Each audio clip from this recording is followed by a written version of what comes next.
का जो है ये हम एक बार फिर से देख लें कि जो पहले माइंडफुलनेस चेक इन होता है, ध्यान देने वाली प्रक्रिया है, गतिविधि story, Monday Tuesday story, Thursday Friday activity और चर्चा के लिए प्रश्न, फिर अभिव्यक्ति दिवस के कार्य हेतु प्रेरणा और किए गए काम पर चिंतन मनन।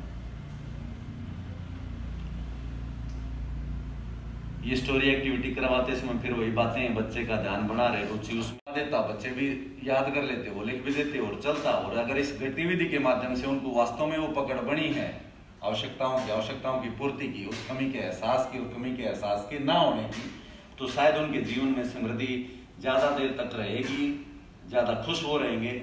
और एक समृद्ध व्यक्ति के पास क्या क्या होना चाहिए, क्या जरूरी है, ये अगर उनकी समझ बन गई और उन्होंने अपने जीवन में ये वाला काम कर लिया, तो मुझे नहीं लगता कि वो नेचर को बहुत ज्यादा एक्सप्लॉइट करेंगे और किसी दूसरे को भी करने देंगे। यदि हम समृद्धि चाहते हैं तो समझदार होना जरूरी है। आप इसे कैसे समझ पा रहे हैं? ये जो समझ बार बार समझ की बात है, ये क्लैरिटी ऑफ गोल की बात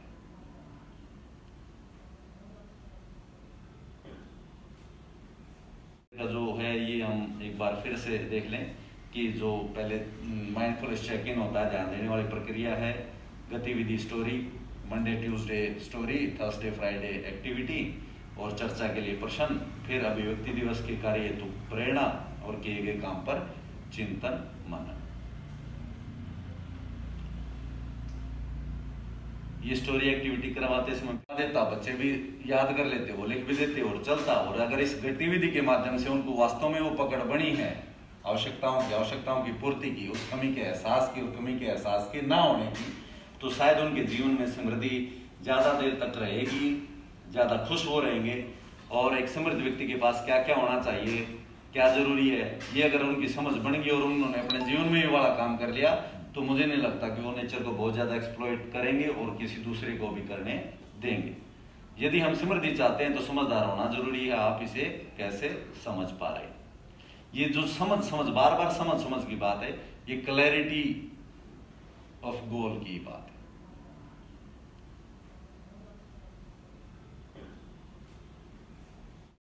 स्टोरी की क्लास में भी शुरुआत करता हूं बताने से, माइंडफुलनेस में भी मैं बताता हूं मैंने क्या देखा, मैंने क्या सुना, मैं क्या महसूस कर रहा हूं, और स्टोरी में भी मैं चर्चा वाले प्रश्नों में भाग लेता हूं और एक्टिविटी में भी लेता हूं।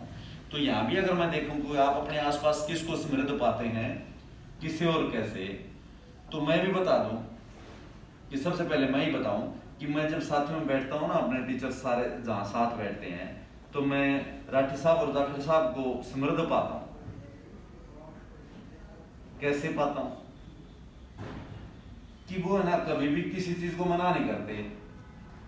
मैं जब से आया हूं देख रहा हूं, राठी साहब रिसेस में हम सब खाना खाते हैं, आप भी खाते हो, मैं भी खाता हूं, तो खाना छोड़ के भी बैंक में जाते हैं और अपना काम करते हैं। वो उनके पास वो भाव है कि मैं काम करने के लिए बना और मैं काम करता हूं, मैं यही मेरी आवश्यकता है कि मैं काम के लिए बनाऊं। अब जाखड़ साहब की बात करूं तो वो अभी रिसेंटली रिटायरमेंट के पास हैं, वो रिटायर हो जाएंगे, लेकिन वो इतना काम करते हैं और वो थकते ही नहीं है कि वो चाहे वो 7 पीरियड पढ़ाएं, 8 सारा दिन पढ़ाते रहते हैं और कभी ये नहीं कहते कि आज मैंने बहुत काम कर दिया, ये कर दिया। तो जब मैं उनके साथ रहता हूं तो मुझे भी वो कनेक्टेडनेस वाला, वो अपनेपन वाला भाव रहता है कि मुझे उनसे कुछ ना कुछ सीखने को मिलता रहता है। जब मैं अपनी शेयरिंग बच्चे के सामने रखता हूं एज ए टीचर मैं दूसरे टीचर्स को भी प्रमोट कर रहा हूं, उनको बता रहा हूं, उनकी भी दृष्टि को ओपन कर रहा हूं, उनके एटीट्यूड को, कि मैं फीलिंग टुवर्ड्स अदर्स मेरी क्या है। तो सकारात्मक पॉजिटिव सोचिए, ध्यान लगाइए, ध्यान दीजिए इन बातों पर। कैसे, कोई तो कार्यक्रम होगा ना, कोई तो प्रक्रिया रहेगी कि मैं कैसे बातों पर ध्यान ले जाऊं, कैसे पॉजिटिविटी की तरफ बढ़ूं। तो मुझे खुद से अपने आचरण में, अपने व्यवहार में, अपने आसपास वो चीजें क्रिएट करनी पड़ेंगी, वो चीजें बतानी पड़ेंगी कि देखिए मेरे वाला व्यवहार ये ऐसा है और ऐसा हम कर पा रहे हैं। उसका जो प्रभाव बच्चे पर पड़ता है वो कंपैरेटिवली डायरेक्ट बताने से ज्यादा इंपैक्ट डालता है। तो आप किसे पाते हैं? बच्चा बता देगा कि मैं मोहित को पाता हूँ, ये बॉक्सिंग भी करता है और हमारे साथ पढ़ता भी है, ये अच्छा खेलता भी, सर इसका उसमें डिस्ट्रिक्ट लेवल पे इसका मेडल आया और क्लास में भी इसके अच्छे नंबर आए। बच्चे बता देंगे। सर मैं शिवम को समझ पाता हूँ, इसकी अंदर क्या चीजें हैं, क्या है। ये कभी कोई शिकायत नहीं करता है, बहुत अच्छा गाता है, सारा दिन काम करता है, इसको कोई दिक्कत ही नहीं होती। तो वो वाली शेयरिंग भी हम बच्चे से लेते हैं। जैसे 3 मजदूर 3 नजरिए में कौन सा मजदूर समृद्ध है और कैसे, बच्चे ने स्टोरी तो पढ़ी है, बच्चे पहली लाइन में उत्तर देते हैं तीसरे वाला है जी। अब तीसरे वाला है तो एक बार फिर मौका है उनको, फिर से बताइए कैसे तीसरे वाला है। कि सर पहले वाला मजबूरी में पत्थर तोड़ता है और दुखी रहता है, दूसरे वाला सर मशीन की तरह काम करता है, बोलता है कि मुझे अपने बच्चों के लिए रोजी रोटी कमानी है भैया, उनके लिए उनका भरण पोषण करना है, इसलिए मैं काम करता हूं, अगर पत्थर नहीं तोड़ूंगा तो मैं मारा जाऊंगा। तीसरा बच्चा इसलिए समृद्धि की तरफ कहता है सर तीसरे वाला काम तो वही कर रहा है, लेकिन वो खुशी के साथ कर रहा है। और खुशी कैसे महसूस कर रहा है कि मैं जो काम कर रहा हूं उस काम को करने से दूसरे को खुशी मिलेगी, कि बच्चा दूसरे के खुशी को अपनी खुशी महसूस कर रहा है। तो ये कौन से सिद्धांत पे काम किया, जीने दो और जियो के सिद्धांत पे काम किया। 3 मजदूर 3 नजरिए में जो तीसरे वाला मजदूर है वो समृद्धि के भाव के साथ क्यों है, क्योंकि वो जीने दो और जीने के सिद्धांत पर काम कर रहा है। आज से पहले क्या था, जियो, मैं तो कुछ भी करूं, लेकिन ना भाई तुझे ऐसा गलत नहीं करना। तो जियो और जीने दे का सिद्धांत यहां नहीं है, यहां पहले जीने दो, दूसरे के लिए सुख की व्यवस्था करो, मेरे लिए अपने आप हो जाएगा। और पहले वाला मेरे लिए सुख हो लेकिन दूसरे के लिए ना भी हो सकता है।